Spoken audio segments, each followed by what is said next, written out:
What is the political fallout of the government shutdown going to be? Well, there's a lot of people who love to immediately invoke the Washington Beltway wisdom of false equivalence, where they go, it's both sides. Well, obviously, the Democrats are going to be blamed 50%, and the Republicans are going to be blamed 50%, because that's how we talk in the media, and that's how we talk in Washington. Now, is that true? No, it's not. They certainly won't equally be blamed. So let me give you the actual numbers. According to a recent poll that we've been citing, and we've talked about this almost all last week, I think it came out at the beginning of last week, 69% of the American people say the Republicans are acting like spoiled children. 69%. And the number for the Democrats, I don't remember off the top of my head, it was something like 30 some odd percent.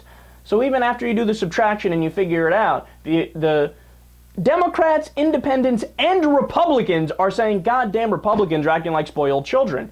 That's not good, man. That's not a good sign for the Republican Party. And some people might respond to that and say, well, you know, it's okay because this government shutdown actually helps the Republicans who are in favor of it, because in their districts in particular, they might not be popular nationally, but in those specific districts, well, don't worry, because this is actually making them more popular because they come from the most conservative areas in the country. So is that true? Well, public policy polling looked into that. This is the new data.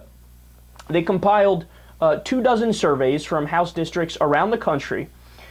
And the important part is, for the Democrats to win a majority in the House of Representatives, okay, they have a majority in the Senate, they obviously have the presidency. Right now, the Republicans hold a majority in the House. In order for the Democrats to win a majority, 17 seats would need to switch to their party's favor. So what were the results of this polling research?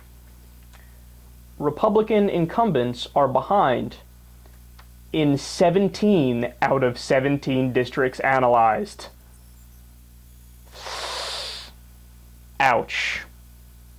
Now, remember, back in 2012, the Democrats picked up 8 seats in the House, and they closed the gap of Republican control to 234 Republicans in the House to 201 Democrats in the House. And that was with gerrymandering. So the Democrats won by 1.8 million votes in the 2012 election in the House, but the Republicans held the majority. Why? Because they cheated. That's what gerrymandering is. So the Democrats won the popular vote by over 1 million, and they still don't have a majority.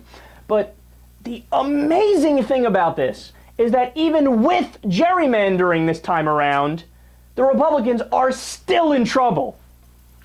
And look, the other important point is that big money is pissed about this. And big money is the only thing that's propping up the Republican Party. They would get obliterated if it wasn't for uniform support of big business and Wall Street for the Republican Party, because they know the Republicans sell out to them like nobody else, right? But now the Chamber of Commerce is like, Republicans, what the fuck are you doing? There's specific big donors that are purely Republican donors who come out. Now there's all these different quotes in Huffington Post earlier where they're like, stop it, just stop threatening default and with the debt ceiling and stop the government shutdown. You're doing more harm than good. So they're pissing off big money, and the opinion polls are totally against them. Look, don't believe any of the bullshit false equivalence that's going to come from the mainstream media or the idiots in talk radio and right-wing media who are going to say, nope, this is actually good for the Republicans, it's helping them. Totally not true, man. Totally not true.